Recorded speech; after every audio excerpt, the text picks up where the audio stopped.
Hello दोस्तों, आप सभी का स्वागत है समसामयिक घटना चक्र के इस ऑनलाइन प्लेटफॉर्म पर। आज हम लोग बात करेंगे बिहार करंट अफेयर के अंतर्गत मई 2024 के करंट अफेयर। इसके पूर्व में आप प्लेलिस्ट में जाके देखिए, जनवरी, फरवरी, मार्च और अप्रैल की करंट अफेयर अपलोड कर दिए गए हैं। आप लोगों ने भरपूर प्यार दिया, उम्मीद है आगे भी ये प्यार ऐसा ही बना रहेगा।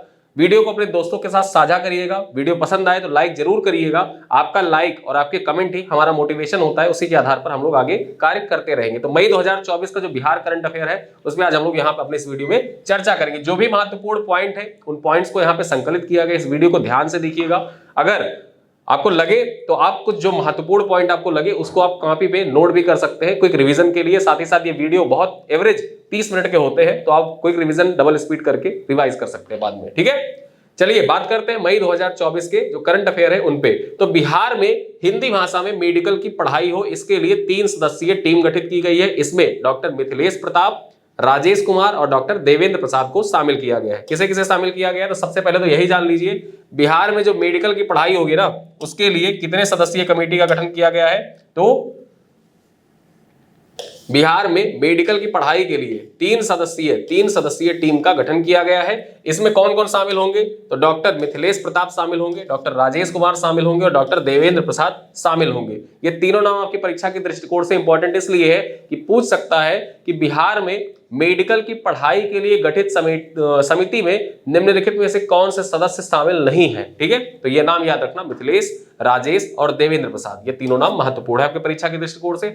मध्य प्रदेश के बाद बिहार दूसरा राज्य बन जाएगा जो मेडिकल की पढ़ाई हिंदी में कराएगा। मतलब एमपी तो करवा ही रहा है, मेडिकल की पढ़ाई हिंदी में कराने वाला पहला राज्य कौन बनेगा था, तो पहला राज्य बन गया था मध्य प्रदेश। लेकिन दूसरा राज्य कौन बनेगा, तो बिहार बन जाएगा दूसरा राज्य जो मेडिकल की पढ़ाई हिंदी भाषा में करवाएगा। ठीक है, आगे बात करें, अपनी दूसरी खबर देखते हैं। मुजफ्फरपुर से संबंध रखने वाली सपना सिन्हा, क्या नाम है, सपना सिन्हा का संबंध बिहार के किस जिले से है, तो मुजफ्फरपुर जिले से। पहला पॉइंट यहीं पे बनके तैयार हो गया। ठीक है, जो सपना सिन्हा है चर्चा में क्यों रही, तो सपना सिन्हा को मस्तिष्क और संज्ञानात्मक विज्ञान के अध्ययन पर उनके शोध के लिए फोर्ब्स अंडर 30 एशिया की सूची में शामिल किया गया। तो बिहार की निम्नलिखित में से किस महिला को फोर्ब्स अंडर 30 एशिया की सूची में शामिल किया गया है, उनका नाम है सपना सिन्हा। ठीक है, किस कैटेगरी में शामिल किया गया है, किसके लिए, तो मस्तिष्क और संज्ञानात्मक विज्ञान के अध्ययन के लिए शामिल किया गया है। इस पर इन्होंने अपना रिसर्च किया था। और इनका संबंध, जो सपना सिन्हा है,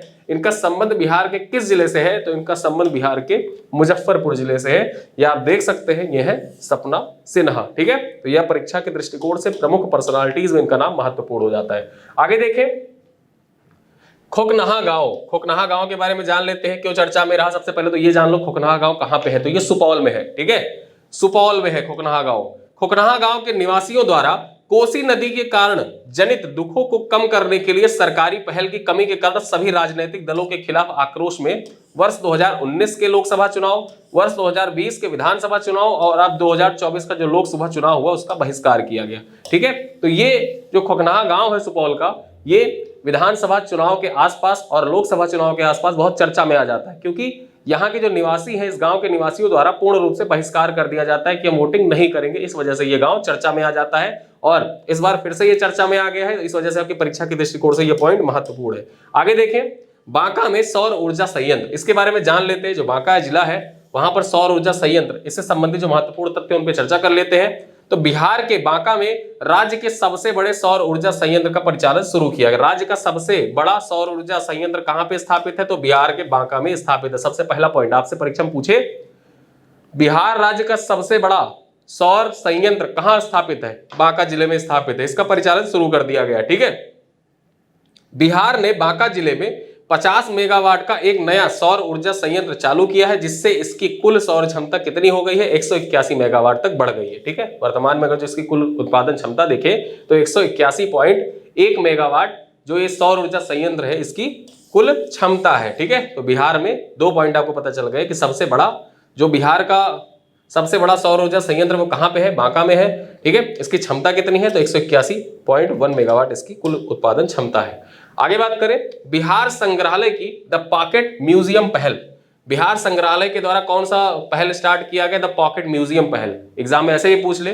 ठीक है, कि द पॉकेट म्यूजियम पहल किस संग्रहालय के द्वारा शुरू किया गया है। ठीक है, तो बिहार संग्रहालय के द्वारा शुरू किया गया। राज्यों का नाम दे दे, ठीक है, लखनऊ संग्रहालय, दिल्ली संग्रहालय, बिहार संग्रहालय, ऐसा कुछ नाम दे दे तो आप यहाँ पे अलर्ट रहिएगा।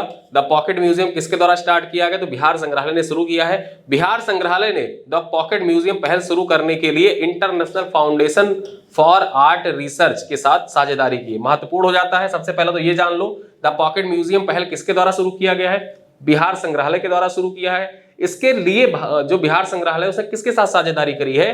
तो इंटरनेशनल फाउंडेशन, क्या? International foundation for art and research के द्वारा साझेदारी करी है, ठीक है, के साथ साझेदारी करी है। इसका उद्देश्य क्या है? जो ये पहल है, इस पहल का उद्देश्य क्या है? तो उद्देश्य भी जान लीजिए। इस पहल का उद्देश्य आगंतुकों को संग्रह को बेहतर ढंग से समझने में मदद करने के लिए इसको लॉन्च किया गया। जो आगंतुक होते हैं, संग्रहालय विजिट करते हैं, उनको संग्रहालय में उपस्थित चीजों को बेहतर ढंग से जानने के लिए इस पहल की शुरुआत की गई है, ठीक है। तो ये पॉइंट आपके परीक्षा के दृष्टिकोण से इंपॉर्टेंट है। आगे बात करें, राष्ट्रीय दिव्यांग T20 टूर्नामेंट, राष्ट्रीय दिव्यांग T20 टूर्नामेंट है, इसके बारे में जान लेते हैं। राष्ट्रीय दिव्यांग T20 टूर्नामेंट में बिहार की टीम को चौथा स्थान प्राप्त हुआ। कौन सा स्थान प्राप्त हुआ? एग्जाम में आपसे सीधे पूछ ले कि राष्ट्रीय दिव्यांग T20 टूर्नामेंट में बिहार को कौन सा स्थान प्राप्त हुआ? चौथा स्थान। पहला पॉइंट आपके परीक्षा के दृष्टिकोण से ही महत्वपूर्ण।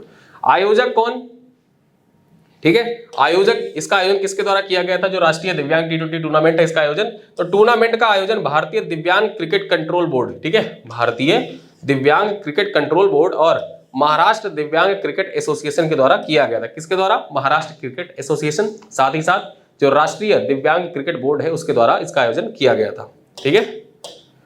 आगे देखें, सविता महतो। सविता महतो का संबंध बिहार के छपरा से है, ठीक है। ये मैंने आपको पहले ही बताया था कि 64 घंटे में इन्होंने जो बेस कैंप था, एवरेस्ट का बेस कैंप, उसको फतह कर लिया था। आम आदमी को जहां 12 दिन लग जाते बेस कैंप को फतह करने में, वहीं ये बेस कैंप पर पहुंचने में इनको मात्र 64 घंटे लगे थे। इस वजह से सविता महतो चर्चा में आ गई थी। लेकिन हुआ क्या, ये एवरेस्ट फतह करना चाहती थी, लेकिन कुछ मीटर नीचे रहने पे इनका स्वास्थ्य गड़बड़ हो गया, इस वजह से फतह नहीं कर पाई थी। लेकिन सविता महतो का नाम आपकी परीक्षा के दृष्टिकोण से इंपॉर्टेंट है, ये जानते हैं। हाल ही में बिहार के छपरा की सविता महतो ने माउंट एवरेस्ट पर चढ़ाई के दौरान मास्क रेगुलेटर में समस्या के कारण उन्होंने अपनी पदयात्रा रोकनी पड़ी। वह 8534 मीटर की ऊंचाई पर पहुंची थी। हालांकि 8850 मीटर की ऊंचाई पर एवरेस्ट शिखर से केवल 316 मीटर की दूरी पर उन्होंने सांस लेने में परेशानी और सीने में दर्द होने के कारण वापस लौटना पड़ा, ठीक है। एवरेस्ट पर 8534 मीटर की ऊंचाई तक पहुंचने वाली सविता महतो बिहार की पहली महिला है। मतलब 8534 मीटर तक जो पहुंची है ना, उस पहुंचने के दौरान, ठीक है, वो जो इन्होंने डेस्टिनेशन हासिल किया, उस डेस्टिनेशन पे पहुंचने के दौरान भी अगर जो देखा जाए तो ये बिहार की पहली महिला है जो 8534 मीटर तक भी पहुंच पाई। और 64, ठीक है, 64 घंटे वाली बात तो मैंने आपको पहले ही बता दी थी कि 64 घंटे में सविता महतो ने एवरेस्ट का जो बेस कैंप है उसको फतह कर लिया था। सबसे तेज बेस कैंप फतह करने वाली पहली भारतीय महिला थी। आगे देखें, बिहार आपदा प्रबंधन प्राधिकरण और इसरो के बीच में सहयोग, ठीक है, ये चर्चा में क्यों रहा? बिहार आपदा प्रबंधन प्राधिकरण और इसरो के बीच में जो सहयोग किस बात को लेकर है, ये जानते हैं। तो भारतीय अंतरिक्ष अनुसंधान संगठन इसरो बाढ़, भूकंप, लू और आकाशीय बिजली गिरने सहित अपने मौसम पूर्वानुमान क्षमताओं को बढ़ाने के लिए बिहार राज्य आपदा प्रबंधन प्राधिकरण के साथ साझेदारी करेगा, ठीक है। साझेदारी किया है किसके लिए? जो बाढ़, आपदा, भूकंप, लू इत्यादि चीजें होती हैं, ठीक है, प्राकृतिक आपदाएं होती हैं, उसके लिए इसरो तथा जो बिहार का आपदा प्रबंधन प्राधिकरण है उसके बीच में समझौता ज्ञापन पर हस्ताक्षर किया गया है। इसके अतिरिक्त इसरो का लक्ष्य सहयोगात्मक प्रयासों के माध्यम से बिहार में नदी प्रणाली में होने वाले क्षति को कम करना है, ठीक है। जो नदी प्रणाली से होने वाली क्षति है, यानी जैसे कोसी नदी है, बिहार का शोक कहा जाता है। होता क्या है कि कोसी नदी में जब बाढ़ आता है तो आसपास के जितने क्षेत्र हैं वो सारे प्रभावित होते हैं। साथ ही साथ अगर देखा जाए तो हर साल पटना या जो वहां के महत्वपूर्ण शहर है वो भी बाढ़ की चपेट में आ जाते हैं। तो कैसे इसरो और वहां का जो आपदा प्रबंधन प्राधिकरण है वो सब आपस में मिलकर कैसे कोऑर्डिनेट करें कि इन क्षतियों को कम किया जा सके, इसके लिए भी इसरो सहयोग करेगा। बिहार का मौसम पूर्वानुमान मॉडल प्रत्येक पंचायत में हर 15 मिनट पर पूर्वानुमान प्रदान करने की अपनी प्रभावी क्षमताओं के लिए उल्लेखनीय है, ठीक है। जो बिहार का मौसम पूर्वानुमान मॉडल है वो क्या करता है, वो प्रत्येक पंचायत को हर 15 मिनट का मौसम पूर्वानुमान दे देता है, ठीक है। इसके लिए पूरे भारत में फेमस है बिहार। आगे देखते हैं 10वां अंतरराष्ट्रीय योग दिवस समारोह। अब योग दिवस समारोह, जैसा आपको पता होगा कि जो अंतरराष्ट्रीय जो योग दिवस है, ठीक है, इंटरनेशनल योगा डे कब मनाया जाता है? 21 जून को मनाया जाता है। कब? 21 जून को मनाया जाता है, लेकिन हम लोग यहाँ पे मई माह के करंट अफेयर देख रहे हैं। ठीक है, तो मई माह के करंट अफेयर में योगा डे कैसे आ गया? इसका जो योगा डे का समारोह था उसका आयोजन किया गया था यहाँ पे, इस वजह से चर्चा में आ गया था। आइए देखते हैं, मई माह में ही इसका आयोजन किया गया था 10वां अंतरराष्ट्रीय योग दिवस समारोह का। आइए देखते हैं, चर्चा करते हैं। 10वें अंतरराष्ट्रीय योग दिवस से पहले नई दिल्ली में मोरारजी देसाई राष्ट्रीय योग संस्थान और आयुष मंत्रालय बिहार के बोध गया में एक विशेष योग अभ्यास कार्यक्रम का आयोजन किया। इस कार्यक्रम के दौरान लोगों को योग करने के सही तरीके और इसे करने से जुड़े जो नियम है, इस प्राचीन भारतीय परंपरा के अनेक लाभों के बारे में जानकारी दी गई। ठीक है, कहां कहां आयोजित किया गया ये जान लीजिए। तो मोरारजी देसाई राष्ट्रीय योग संस्थान और आयुष मंत्रालय बिहार के बोध गया में एक विशेष योग अभ्यास कार्यक्रम का आयोजन किया था। ठीक है, किसके द्वारा? तो दिल्ली का जो मोरारजी देसाई राष्ट्रीय योग संस्थान है तथा आयुष मंत्रालय के द्वारा कहां पे आयोजित किया गया 10वां अंतरराष्ट्रीय योग दिवस? तो बोध गया में आयोजित किया गया था। एग्जाम में सीधे पूछ ले 10वां अंतरराष्ट्रीय योग समारोह का आयोजन कहां किया गया? बोध गया में किया गया। ठीक है, यह कार्यक्रम 27 मई 2024 से 25 दिनों तक चला। कब से कब तक? 27 मई को स्टार्ट हुआ था, इसीलिए मैंने कहा कि मई माह के करंट अफेयर में क्यों सम्मिलित किया गया है। ठीक है, तो 27 मई से प्रारंभ हुआ और 25 दिनों तक चला था, यानी कि जो योगा दिवस था योगा डे तक चला था। आगे देखें, गया में सेंट्रल बैंक की पूर्ण महिला कर्मचारियों वाली शाखा, जो गया है, गया में सेंट्रल बैंक की पूर्ण महिला कर्मचारियों वाली शाखा खोली गई है। जानते हैं इससे संबंधित जो तथ्य, उन तथ्यों पर चर्चा कर लेते हैं। तो बिहार के गया में, कहां पे? बिहार के गया में सेंट्रल बैंक ऑफ इंडिया की पूर्णतः महिला संचालित एमए कॉलेज शाखा, ठीक है, एएम कॉलेज शाखा का उद्घाटन किया गया है। तो एग्जाम में आपसे पूछे कि किस बैंक की शाखा है, तो बैंक की शाखा किसकी है? सेंट्रल बैंक ऑफ इंडिया की शाखा है। ठीक है, कहां पे खोला गया बिहार के जो पूर्णतः महिला संचालित है? तो गया में खोला गया। तो 2 पॉइंट आपकी परीक्षा के दृष्टिकोण से इस बिंदु से निकल कर आ रहे हैं। ठीक है, आगे हम लोग चर्चा करें, Gorakhpur Siliguri greenfield expressway. Expressway आपके परीक्षा के दृष्टिकोण से बहुत ही महत्वपूर्ण, चाहे यूपी पीसीएस हो चाहे बिहार पीसीएस हो, हर जगह एक्सप्रेसवे और अवसंरचना विकास जो होते हैं उनसे संबंधित क्वेश्चन पूछे जाते हैं। तो आइए जानते हैं, बिहार ने 5 आगामी एक्सप्रेसवे के विकास की योजना बनाई है। इनमें से गोरखपुर सिलीगुड़ी ग्रीनफील्ड एक्सप्रेसवे के निर्माण का उद्देश्य 3 राज्यों उत्तर प्रदेश, बिहार और पश्चिम बंगाल को एक सड़क से कनेक्टिविटी को बढ़ावा देना है। 6 से 8 लेन वाली यह बिहार का पहला एक्सप्रेसवे होगा। ठीक है, तो इस वजह से महत्वपूर्ण हो जाता है। गोरखपुर सिलीगुड़ी एक्सप्रेसवे जो है ये बिहार का पहला एक्सप्रेसवे होगा जो 6 लेन से लेके 8 लेन तक होगा। लगभग 416 किलोमीटर की लंबाई यह सड़क बिहार के 8 जिलों से होकर गुजरेगी। ठीक है सॉरी, लंबाई कितनी होगी आपके परीक्षा के दृष्टिकोण से महत्वपूर्ण? 416 किलोमीटर इसकी कुल लंबाई होगी। 416 किलोमीटर इसकी कुल लंबाई होगी और ये बिहार के कितने जिलों से होकर गुजरेगी? एग्जाम में सीधे पूछ ले कि गोरखपुर सिलीगुड़ी ग्रीनफील्ड एक्सप्रेसवे बिहार के कितने जिलों से होकर गुजरेगी? तो बिहार के 8 जिलों से होकर ये गुजरेगी। ठीक है, 8 जिलों से होकर गुजरेगी। इसकी कुल लंबाई कितनी है? तो 416 किलोमीटर इसकी कुल लंबाई है। ये 2 पॉइंट आपके परीक्षा के दृष्टिकोण से महत्वपूर्ण हो गए। गोरखपुर सिलीगुड़ी ग्रीनफील्ड एक्सप्रेसवे कितने राज्यों को जोड़ेगी? तो 3 राज्यों को जोड़ेगी। ठीक, वो 3 राज्य कौन कौन से? पश्चिम बंगाल, सिलीगुड़ी, जैसे आपको पता चला कि सिलीगुड़ी है, सिलीगुड़ी कॉरिडोर, तो सिलीगुड़ी कॉरिडोर कहां पे है? पश्चिम बंगाल में, पश्चिम बंगाल को जोड़ेगी। बिहार के 8 जिलों से होकर गुजरेगी, साथ ही साथ उत्तर प्रदेश के गोरखपुर को। ठीक है, तो 3 राज्यों को जोड़ेगी।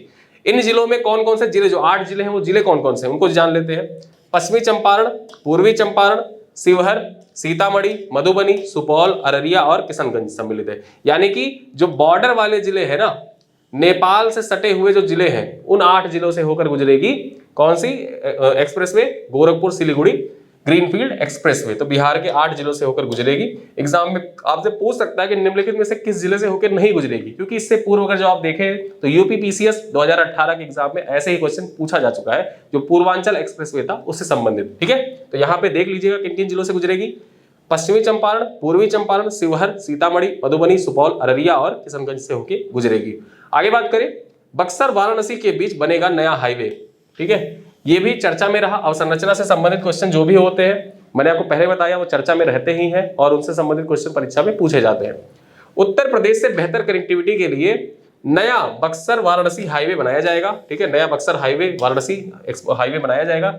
इसके तहत मोहनिया, रामगढ़, चौसा के बीच 45 किलोमीटर नव घोषित NH 319A सड़क, NH 319A सड़क किसको किसको जोड़ेगी? तो मोहनिया, रामगढ़, चौसा को जोड़ेगी। ठीक है, बक्सर और वाराणसी के बीच में वैकल्पिक सड़क के रूप में इसको विकसित किया जाएगा। इसकी आंशिक मंजूरी केंद्रीय सड़क परिवहन के जो केंद्रीय सड़क परिवहन राजमार्ग मंत्रालय है ने वर्ष 2022 में ही दे दी थी। ठीक है, तो इस वजह से ये महत्वपूर्ण हो जाता है कि जो बक्सर और वाराणसी है उसके बीच में NH 319A सड़क का निर्माण किया जाएगा, जो बेहतर कनेक्टिविटी प्रदान करेगा उत्तर प्रदेश और बिहार के बीच में। ठीक है, आगे बात करें भारत गौरव रत्न पुरस्कार। ठीक है, भारत गौरव रत्न पुरस्कार के बारे में यहां जानते हैं किसे प्रदान किया गया। तो शिक्षा एवं समाज कल्याण में उत्कृष्ट कार्य करने वाले राष्ट्रीय मानवाधिकार आयोग के कार्यकर्ता एवं पटना सिटी सेंट्रल स्कूल के निदेशक सह सचिव आचार्य पवन कुमार दर्शन, क्या नाम है? आचार्य पवन कुमार दर्शन को दिल्ली में आयोजित एक कार्यक्रम में भारत गौरव रत्न पुरस्कार से सम्मानित किया गया है। ठीक है, तो ये आपके परीक्षा के दृष्टिकोण से मोस्ट इंपॉर्टेंट हो जाता है। ठीक, मोस्ट इंपॉर्टेंट पॉइंट हो जाता है कि भारत गौरव रत्न पुरस्कार किसे प्रदान किया गया है? तो आचार्य पवन कुमार दर्शन को प्रदान किया गया है। ठीक, ये कहाँ के जो निर्देशक है, निर्देशक सा सचिव है, तो नाम याद रखिए, पटना सिटी सेंट्रल स्कूल के निदेशक सह सचिव भी है, मतलब निदेशक भी हैं और इसके सचिव भी हैं, सेक्रेटरी भी हैं। ठीक है, तो इनको प्रदान किया गया है और ये राष्ट्रीय मानवाधिकार आयोग के कार्यकर्ता भी है। ठीक है, तो किसे प्रदान किया गया? नाम याद रखना, पवन कुमार दर्शन को प्रदान किया गया। आगे देखें, सुषमा सिन्हा को राष्ट्रीय प्रतिभा पुरस्कार, बिहार की किस महिला को राष्ट्रीय प्रतिभा पुरस्कार प्रदान किया गया? तो सबसे पहले महत्वपूर्ण हो जाता है कि सुषमा सिन्हा को प्रदान किया गया। प्रसिद्ध कवयित्री और पटना की सेवानिवृत्त प्रोफेसर डॉक्टर सुधा सिन्हा को प्रतिष्ठित राष्ट्रीय प्रतिभा पुरस्कार से सम्मानित किया गया है। दिल्ली के त्रिमूर्ति भवन में नारायणी देवी अग्रवाल चैरिटेबल ट्रस्ट और गोल्डन स्पिरोज द्वारा आयोजित एक समारोह के दौरान यह सम्मान उन्हें प्रदान किया गया है। तो एग्जाम में ऐसे ही पूछ सकता है कि राष्ट्रीय प्रतिभा पुरस्कार की विजेता सुषमा सिन्हा पेशे से क्या थी? तो ये कवयित्री थी। ठीक है, और साथ साथ में शिक्षाविद भी थी। ऐसे क्वेश्चन एग्जाम में बिहार में पूछे जाते हैं। ये शिक्षाविद भी थी, साथ साथ कवयित्री भी थी। ठीक है, आगे बात करें, अगला पॉइंट क्या है?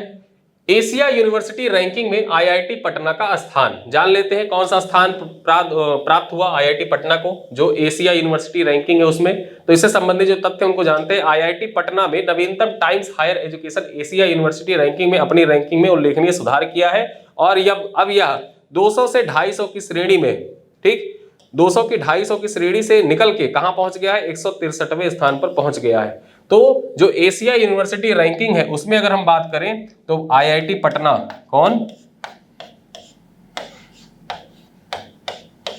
कौन सा स्थान है? IIT पटना का 163वां स्थान। ये आपकी परीक्षा के दृष्टिकोण से मोस्ट इंपॉर्टेंट है, मोस्ट इंपॉर्टेंट है। ठीक है, डबल स्टार लगा के रखिएगा, एग्जाम में आपसे पूछ सकता है कि एशिया यूनिवर्सिटी रैंकिंग में IIT पटना का कौन सा स्थान है? 163वां स्थान है। अभी आगे एक रैंकिंग और आएगी, उसके बारे में जानेंगे, वो यंग यूनिवर्सिटी रैंकिंग है। ठीक है, यहां देखते हैं बिहार झारखंड में पहला स्टोमा क्लिनिक, जो बिहार झारखंड क्षेत्र है उसमें पहला स्टोमा क्लिनिक खोला गया, इसके बारे में जान लेते हैं। तो इंदिरा गांधी आयुर्विज्ञान संस्थान द्वारा बिहार झारखंड के पहले स्टोमा क्लिनिक का उद्घाटन किया गया है। यह कोनल कैंसर, जन्मजात दोष, कैथेटर और गंभीर संक्रमण जैसी स्थितियों के लिए स्थायी तथा अस्थायी दोनों प्रकार के विशेष स्टोमा बैग प्रदान करने को समर्पित है। स्टोमा के बारे में जान लेते हैं, स्टोमा होता क्या है। ठीक, स्टोमा क्लिनिक खोला गया, इसके बारे में तो जान लिया, बिहार झारखंड का पहला स्टोमा क्लिनिक खोला गया है। लेकिन स्टोमा होता क्या है? तो स्टोमा पेट में शल्य चिकित्सा द्वारा बनाया गया एक छेद है जो शरीर के अपशिष्ट को आंत के अंतिम सिरे के मध्य से सीधे एक संग्रह बैग से निकालने की सुविधा देता है, उसी को स्टोमा कहा जाता है। मतलब पेट में जो शल्य चिकित्सा के द्वारा एक छेद बनाया जाता है और आंत का जो अंतिम छोर होता है वहीं से जो अपशिष्ट होता है, मानव मल होता है, उसको बाहर निकालने की सुविधा प्रदान करता है स्टोमा। ठीक है, स्टोमा बैग। आगे बात करें, बिहार में आयुष्मान कार्ड बनाने में पटना जिला शीर्ष स्थान पे। अगर जो भारत की बात करें, भारत में कौन सा राज्य जो आयुष्मान कार्ड जारी करने में शीर्ष स्थान पर है? तो पहले स्थान पर उत्तर प्रदेश का स्थान है। ठीक है, वहीं अगर हम बिहार की बात करें तो बिहार तीसरे स्थान पर है। लेकिन बिहार में कौन सा जिला शीर्ष पर है? तो बिहार में आयुष्मान कार्ड बनाने में पटना जिला शीर्ष स्थान पर है। आयुष्मान भारत प्रधानमंत्री जन आरोग्य योजना के तहत बिहार में अब तक 2,87,64,562 कार्ड बनाए जा चुके हैं। तो आप इतना याद रखिए कि 2,87,00,000 लगभग कार्ड बनाए जा चुके हैं। ठीक है, आयुष्मान कार्ड बनाने में पटना जिला शीर्ष पर है, जबकि शेखपुरा सबसे पीछे है। यहां से 2 पॉइंट निकल कर आते हैं। ठीक, बिहार में सबसे शीर्ष जिला कौन है आयुष्मान कार्ड बनाने में? पटना जिला जो है, ठीक, वो शीर्ष पर है। वहीं अगर हम बात करें लोएस्ट कौन है? शेखपुरा। शेखपुरा जो है वो लोएस्ट है। ठीक है, तो यहां पे दोनों पॉइंट आपके परीक्षा के दृष्टिकोण से महत्वपूर्ण हो गए। पटना में 16,28,160 आयुष्मान कार्ड बनाए गए। ये अप्रैल का मतलब मई महीने का डाटा है। 16,28,160 आयुष्मान कार्ड बनाए गए। ये मई महीने का डाटा है। ठीक है, ये जो डाटा लिखा हुआ है ये मई महीने का है। ठीक है, तो यहां पे आप याद रखिए अव्वल कौन है और सबसे पिछड़ा कौन है। पिछड़ा शेखपुरा है, सबसे अव्वल कौन है? पटना है आयुष्मान कार्ड जारी करने में। आगे देखते हैं रोजगार के लिए बिहार से विदेश प्रवास। इसका जो डाटा जारी किया गया वो आपके परीक्षा के दृष्टिकोण से महत्वपूर्ण है। आप एक चीज ये जानिए कि बिहार जो है ना, बिहार एक ऐसा राज्य है जो बहुत से देशों के राष्ट्रपति और प्रधानमंत्री बिहार से ही है। जैसे वेवेल राम केलावन के बारे में आपने सुना होगा, वो बिहार के गोपालगंज से संबंधित थे। ठीक है, तो इनके बारे में जानते हैं। यहां से प्रवास रोजगार के लिए बिहार से बहुत से लोग प्रवास करते हैं। ठीक है, अंतरदेशीय प्रवास है और अंतरराष्ट्रीय प्रवास भी है, उनमें सम्मिलित है, अंतरराज्यीय प्रवास भी सम्मिलित है। देखते हैं उत्तर प्रदेश के बाद बिहार रोजगार के लिए व्यक्तियों को विदेश भेजने में सबसे आगे है। प्रतिवर्ष 20 से अधिक देश प्रवासियों की मेजबानी करते हैं। मतलब 20 से अधिक देशों में जो बिहार के प्रवासी हैं वो जाते हैं। वर्ष 2019 में बिहार ने भारत के 3,68,048 प्रवासियों में से 55,423 से अधिक का योगदान दिया था। मतलब जो बिहार वहां भारत 2019 में 3,68,000 प्रवासी भारत से बाहर गए थे, उनमें 55,423 जो थे वो बिहार से ही संबंधित थे। दिसंबर 2023 में यह संख्या 3,34,273 प्रवासियों में से 55,893 हो गई। ठीक है, बिहार प्रवासियों के लिए शीर्ष गंतव्य कौन कौन से हैं? तो यहाँ के जो प्रवासी हैं, बिहार के प्रवासी हैं, वो ज्यादातर किन देशों में जाते हैं वो देख लेते हैं। संयुक्त अरब अमीरात में जाते हैं, यूएई में जाते हैं। ठीक है, सऊदी अरब में जाते हैं, Kuwait, Qatar, Oman, Bahrain, Malaysia और अन्य देशों में इनको ये प्राथमिकता देते हैं। ठीक है, तो अगर जो देखें तो जो अरब कंट्री है, ठीक है, अरब कंट्री है, वहां को प्राथमिकता देते हैं। जो बिहार के प्रवासी हैं रोजगार के लिए अरब देशों को प्राथमिकता देते हैं। सर्वाधिक प्रवासन वाले जिले कौन कौन से, कहां से सबसे ज्यादा प्रवासी निकलते हैं, प्रवासी जाते हैं? पटना, सिवान, गोपालगंज प्रवास के लिए शीर्ष जिले हैं। ठीक है, यहाँ पे जो प्रवासी है सबसे ज्यादा यहीं से जाते हैं। ठीक है, तो यहाँ पे रोजगार के लिए बिहार के जो विदेशी प्रवास है उसके बारे में हम लोगों ने जान लिया। आगे बात करें टाइम्स यंग यूनिवर्सिटी रैंकिंग। हमने अभी जो देखा था वो ये एशिया यूनिवर्सिटी रैंकिंग थी, लेकिन टाइम्स के द्वारा जो यंग यूनिवर्सिटी रैंकिंग जारी की जाती है उसमें आईआईटी पटना को कौन सा स्थान मिला? तो 117वां स्थान मिला है। उसके बारे में जान लेते हैं। भारतीय प्रौद्योगिकी संस्थान आईआईटी पटना ने टाइम्स यंग यूनिवर्सिटी रैंकिंग 2024 में 117वां स्थान हासिल किया है। 2 भारतीय विश्वविद्यालयों में शीर्ष 100 में सूची में स्थान मिला है। ठीक है, महात्मा गांधी विश्वविद्यालय केरल का है, उसको 81वां स्थान पर रखा गया, जबकि अन्ना विश्वविद्यालय जो चेन्नई का है उसको 96वां स्थान प्रदान किया गया। टॉप 100 में देखा जाए जो young university times young university ranking थी उसमें टॉप 100 में भारत के 2 संस्थान शामिल थे। वो कौन कौन से थे? एक तो महात्मा गांधी विश्वविद्यालय जो केरल का है उसको 81वें स्थान पर रखा गया। वहीं जो अन्ना विश्वविद्यालय चेन्नई का उसको 96वें स्थान पर रखा गया, 96वें स्थान पर रखा गया, जबकि आईआईटी पटना का कौन सा स्थान था? 117वां स्थान था। वर्ष 2024 में रैंकिंग में लगभग 673 विश्वविद्यालय शामिल किए गए, जो वर्ष 2023 के 605 से अधिक है। मतलब 2024 में जो रैंकिंग जारी की गई उसमें कुल कितने संस्थानों को शामिल किया गया? तो 673 संस्थान शामिल किए गए। टॉप पर कौन था? तो नानयांग टेक्नोलॉजिकल यूनिवर्सिटी जो सिंगापुर का है, ये वर्ल्ड यूनिवर्सिटी रैंकिंग में सर्वोच्च रैंक पाने वाले एशिया संस्थानों में से एक है। ठीक है, तो नानयांग टेक्नोलॉजिकल यूनिवर्सिटी कहां पर अवस्थित है? ये सिंगापुर का यूनिवर्सिटी है, ये टॉप पर रहा। ठीक है, तो यहां पे हमने जान लिया जो टॉप पर था उसके बारे में। ठीक, world university ranking young university world university young ranking जो जारी की गई उसमें आईआईटी पटना का 117वां स्थान, और टॉप पर कौन रहा? सिंगापुर का नानयांग टेक्निकल यूनिवर्सिटी। ठीक है, ये टॉप पर रहा। आगे बात करते हैं अगली खबर के बारे में, सर्विस वोटर के बारे में जान लेते हैं। सर्विस वोटर कौन? ठीक है। जो चुनाव के पहले जिनकी चुनाव में ड्यूटी लगी होती है उनके बारे में, वो भी वोट डालते हैं, तो उनके बारे में जान लेते हैं। बिहार में कैसे सर्विस वोटर जो थे उनके बारे में जानते हैं। तो आरा लोकसभा क्षेत्र में सेवा मतदाताओं, आरा जो है ये लोकसभा क्षेत्र में सेवा मतदाताओं या सर्विस वोटर की संख्या सबसे अधिक है। इसके बाद बक्सर और जहानाबाद का स्थान है। सबसे ज्यादा सर्विस वोटर कहां पे है? आरा लोकसभा क्षेत्र जो है वहीं पर सबसे ज्यादा सर्विस वोटर है। 18वीं लोकसभा चुनाव में बिहार में कुल मतदाता जो थे, ठीक है, सर्विस वोटर जो थे वो कितने थे? 1,67,469, ठीक है, 1,67,469 सर्विस वोटिंग के जरिए वोट डाले गए। ठीक, 18वीं लोकसभा चुनाव जो हुई बिहार में, वहां पे 1,67,469 सर्विस वोटर के जरिए वोट डाले गए। सबसे ज्यादा कहां पे है? आरा में है। उसके बाद कहां पे? बक्सर और जहानाबाद में है सर्विस वोटर। आगे बात करें, वर्ष 2024 के लिए वार्षिक म्यूजियम इन्फ्लुएंसर अवार्ड प्रदान किया गया है। तो ये आपकी परीक्षा के दृष्टिकोण से महत्वपूर्ण हो जाता है। वार्षिक म्यूजियम इन्फ्लुएंसर अवार्ड किसे प्रदान किया गया है? तो अंजनी कुमार सिंह, निदेशक बिहार संग्रहालय, जो बिहार संग्रहालय के निदेशक है उनका नाम क्या है? अंजनी कुमार सिंह। सबसे पहले महत्वपूर्ण हो जाता है ये नाम ही अंजनी कुमार सिंह का। कहाँ के निदेशक है? तो बिहार संग्रहालय जो है उसके निदेशक है। ठीक, म्यूजियम इन्फ्लुएंसर अवार्ड 2024 से सम्मानित किया गया। जो अंजनी कुमार सिंह है इनको म्यूजियम इन्फ्लुएंसर अवार्ड से सम्मानित किया गया है। म्यूजियम इन्फ्लुएंसर अवार्ड फिल्म संरक्षण, अनुसंधान, प्रदर्शनियों और समुदाय जुड़ाव में अग्रणी प्रयासों के लिए संग्रहालय क्षेत्र में अग्रणी लोगों को सम्मानित करता है। ठीक है, जो म्यूजियम इन्फ्लुएंसर अवार्ड है ये किस क्षेत्र में दिया जाता है? जो म्यूजियम के क्षेत्र में अग्रणी कार्य करते हैं उनको प्रदान किया जाता है। इस बार किसे प्रदान किया गया? अंजनी कुमार सिंह को प्रदान किया गया है। अंजनी कुमार सिंह बिहार संग्रहालय जो पटना में अवस्थित है उसके निदेशक हैं। ठीक है, ये पॉइंट आपकी परीक्षा के दृष्टिकोण से महत्वपूर्ण है। आगे देखें, भारत कौशल 2023-24, ये एक प्रतियोगिता है। भारत कौशल इंडिया स्किल 2023-24 प्रतियोगिता, इसके बारे में जान लेते हैं। तो दिल्ली में आयोजित राष्ट्रीय स्तर की कौशल प्रतियोगिता इंडिया स्किल्स 2023-24 में बिहार के अमित कुमार, राजेश शर्मा और गौतम गिरी ने स्वर्ण पदक जीतकर राज्य का गौरव बढ़ाया। किसने किसने जीता?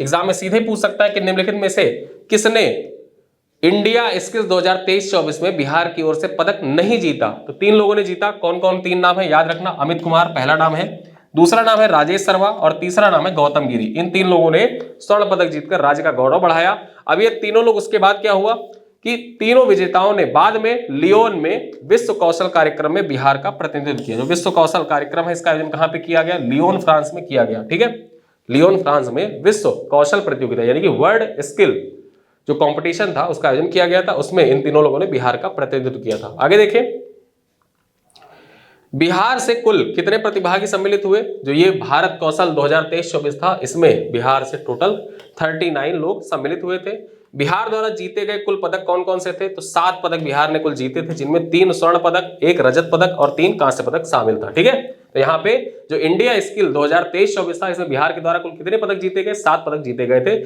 7 पदक में 3 स्वर्ण पदक, 1 रजत पदक और 3 कांस्य पदक सम्मिलित था, जिसमें कुल 39 प्रतिभागियों ने हिस्सा लिया था इंडिया स्किल 2023-24 में।